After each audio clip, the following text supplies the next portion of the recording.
Good evening, everyone, and welcome to One Take Live. It's Thursday. I'm Monica May from Orlando, and May is considered Haitian Heritage Month, and we do celebrate National Flag Day on the 18th, which is next Tuesday. We have an event here that the city of Orlando is going to put on, and we'd love to have you come and just participate in that. But tonight, we have Dr. Bonhomme, who is the president of the Haitian American Chamber of Commerce here, the Greater Haitian American Chamber of Commerce. And Dr. B, as we lovingly call him, is the owner of Fyzical.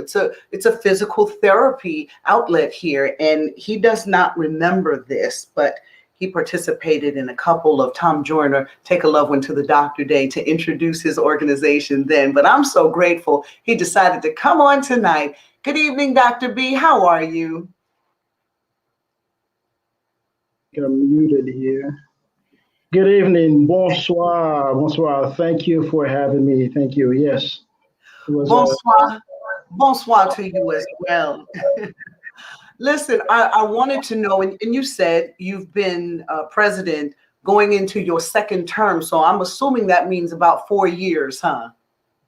Yes. This is the fourth year serving as the president of the Greater Haitian American Chamber of Commerce here in Orlando.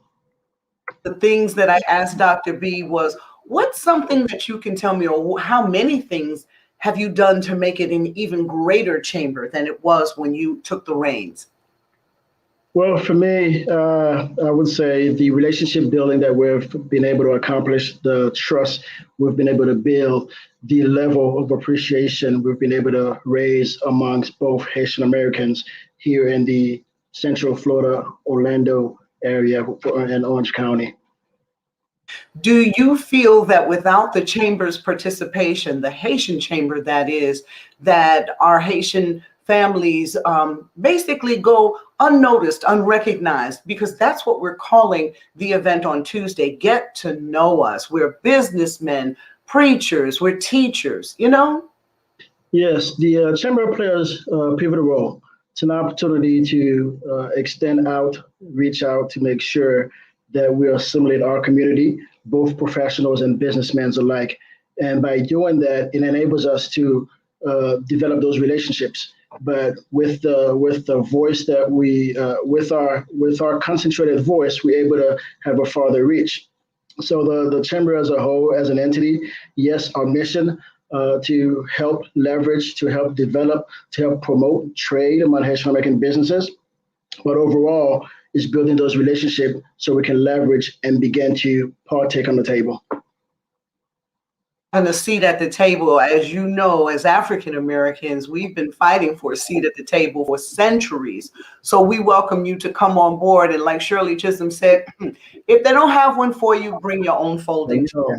But we definitely, in our cultures, have the next president. We have and had in Barack Obama, but we have surgeons and we have dentists among us. Getting to know us, where should we start to get to know the Haitian culture? Wow, so we'll go way back. Getting to know us as it relates to the Haitian community, many does not know the contribution Haiti made around the world, to the United States specifically, where we are now living. Many does not know, even here in Central Florida, there are many Haitians. As you stated earlier, they're doctors, they're attorneys, they're entertainers, but in the States, we found many in the service industry, but also innovators as well. So getting to know us, we realize many know about Haiti, many know about the Haitian community, but they do not really know us. So we're inviting them for that opportunity to come in and sit and interact with us to learn about our culture, our cuisine, our language, and demystify some of the narratives that they're hearing. Let's talk about some of those narratives, Dr. B. When we think about Haiti, you're right, people do have their own preconceived notion about Haiti. We do understand that in terms of economics, it is deprived, you know, but we don't know much more. We know about the earthquake from 2010 and the devastation. 300,000 people were killed, many Americans, but we don't know much more. No, we don't. And you said it deprive in a sense, deprive of industries. Industry, exactly. Resources are there, but if you go back in history, some of the other countries that have capitalized, if you will, did on the back of Haiti and other African countries. So resources are there, but some of the industries have been exploited. Population have been exploded. So as a result, we're paying the consequences. But the call now is for us, Haitian Americans abroad, to get involved, get engaged, and start affecting those policies. And so there are several organizations here that I've participated in. My Haitian is Beautiful. That's one that Julie Washington and her husband, he's an attorney, that they have, and they give back. They go, besides clothing, they teach every year. They just go back and interact. One of the attorneys that we use, he does that every July. He goes back and he builds there. Wherever the need for developed infrastructure is necessary, he takes his own supplies and he goes back and he does that. And what if we could get more people to interact that way and rebuild the beauty of Haiti? I think they are. There's a move, it has been, but I think more now. Those of us who have excelled here with the opportunity that's been given to us and are taking those opportunities back as well and participating, both in the medical aspect, both on the infrastructure aspect as well. It's happening now. As a collaborative, as more of us get engaged, that voice will become louder. We'll see more. But I think because it's scattered as well, too, you may not be able to realize the impact that it's having. But I think that it is going on now. More taking part. Would you say that of all of the, maybe say the southern states, that there are more people who come from Haiti and they settle in the area, Miami, as well as here, Central Florida, than any other place? Definitely, Florida's one. Florida, you look at Miami, West Palm area. Now you have Central Florida, and then you look at New York, Massachusetts area. Those are areas of highly concentrated Haitians. It's funny. I know New York, but I would not have thought Massachusetts. What's there that draws Haitian population there? Well, I think opportunities, school, but overall, then when you look at the different sectors, I said Massachusetts, but when you look at possibly, well, I'm going to go a little bit further east as well, Jersey area, Haitians are everywhere, they're scattered, but I think schooling as well will be an attraction. When did you come to the United States, Dr. B?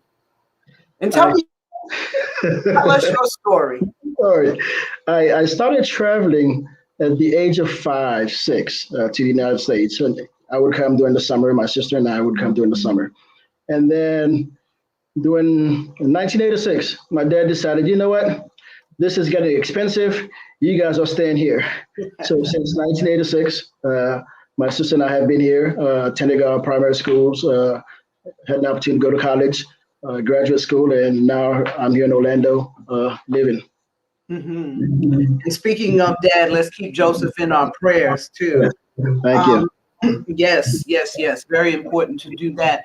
How did your business manage through COVID? Because physical therapy, that's touch, that's directness. Yes. Well, I'm glad we're considered to be one of the essential professions. Okay. But during COVID, initially there was a shift with the uncertainties. We had a few patients, clients wanted to be home, and we were already using technology, virtual rehab. So we rolled that out. But doing that, we also learned technology deficiencies, the phones, internet access.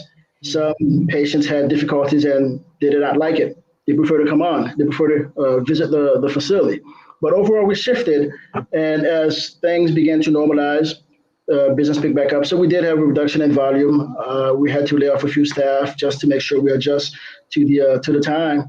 But thank God we were able to rebuild and continue. And when we talk about being physical with your therapeutic program. What do you think in terms of its growth? What made you choose that area to go into?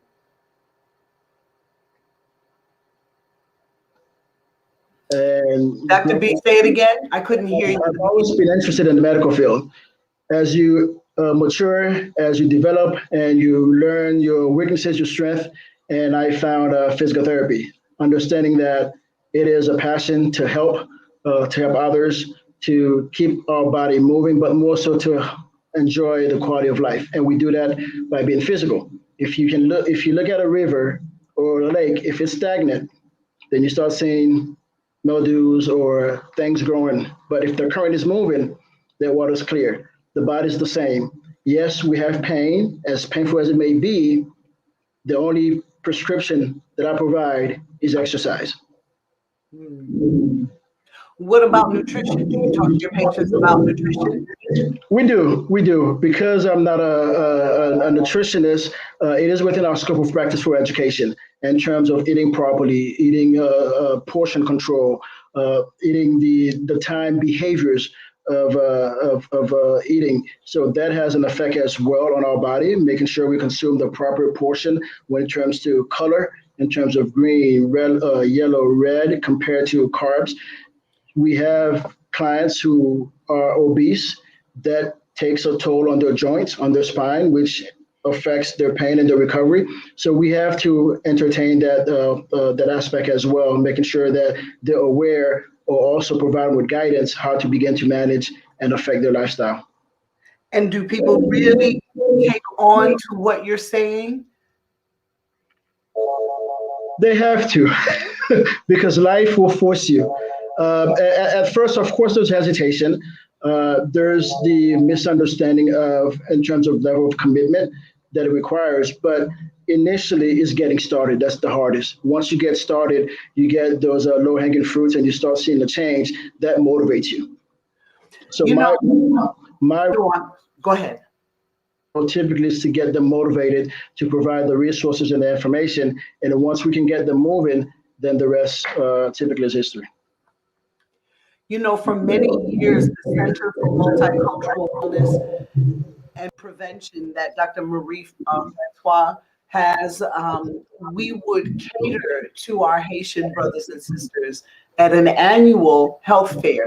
And I would find it so interesting because while many of our Haitian brothers and sisters, that might be their only way of getting that medical information. And like I was saying with the Tom Joyner piece, in our culture, we're not always going to be the first one in line to go see the doctor.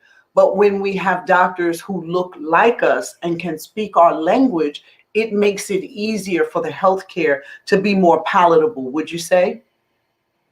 Definitely, there is a disparity when it comes to healthcare with African Americans and Latinos as well. But of course, when you have that cultural, when you have that someone you can relate to that can understand the nuances of your culture, it makes their care a lot easier, and it makes better care because then there's not misinterpretation of symptoms or expression where you may be misdiagnosed or misappropriate for medication. So cultural appropriateness, it's great, but in the medical field, yes, there's a disparity, and we want to promote the involvement, the engagement of our youth growing, if you will. This is great. Great to hear. Dr. B is with us tonight, Dr. Bonhomme, and I always try my hardest to do the proper pronunciations. So I am going to be practicing all of the names that I have to introduce next Tuesday when we do our virtual session called Get to Know Us. And we hope that you all will log on at 6 o'clock. The city of Orlando is doing it, the Multicultural Affairs at orlando.gov, and you can go there in order to register. And that evening, Dr. B, we're going to be interviewing you, but we're also going to talk about Haiti's rich culture, the religion there, the food, as you said, the culture, some of the traditions, but of course, the history, the richness of the history of Haiti. What are you expecting from Tuesday's event? More than anything, a celebration. I'm expecting a celebration where our community will come in open arms and be open to receive. Because as a community, we all look, as my VP typically say, we all look for belonging, to belong. And here, this so they're not able to go to Haiti, but we're gonna bring Haiti to them virtually here in Central Florida in Orlando. So I'm looking forward to a celebration. I love that. And for so many years, we remembered Haiti from in January, or was it January 10th, from the earthquake. Mhm. Yes. Former Commissioner Samuel Ings used to do a ceremony, and we would bring the culture and tradition there. So I'm very glad that the city of Orlando has picked it up and recognized the fact that May, the entire month of May, is considered Haitian Heritage Month. And I'm so happy to be a part of the celebration on Tuesday. As we said, National Flag Day, but it's more than just learning about a flag. It's about learning about the culture. So please join us for Get to Know Us, and the information is in the chat. Dr. Bonhomme, thank you so much for coming on this evening. I hope that when we see each other on Tuesday, we'll be as excited, and we'll look forward to a great event that evening. Thank you for having me. Appreciate it. Yes, and thank you for joining us for another One Take Live. I'm Monica May. Have a wonderful evening.